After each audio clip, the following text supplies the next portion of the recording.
Dobrý. A teďka už to jako jede. Už to jede? To jede, ale máme tady tu kameru. Něco by 4 pany. Přesně tak, něco bychom s tím měli udělat. Něco kreativního.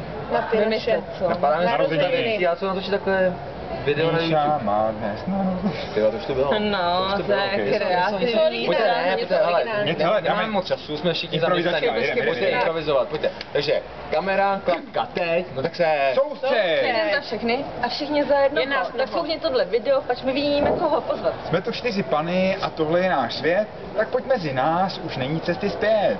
25. září to je totiž Sobota. Pátek předtím začne party, končí robota. Teď Carlos. Budem slavit to ráda a ožerem se hned. Jo. Jsme už totiž zralí a je nás 30 let. 27. Co se bude dít, to nech na nás být, budem trochu pít, Žít. to by mělo jít. Ty prostě jenom přijet do Kořenova máš, do penzionu u chlebíčku, Tam to dobře znáš. Máš problémy s dárkem a nevíš co dřív, tak vem si pár panáků a k tomu pár piv.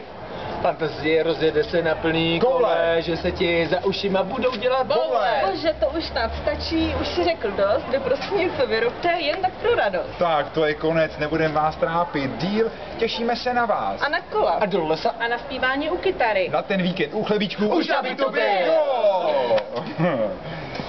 Tak No, si myslím, že to dobrá půjde. improvizace. Děkuji.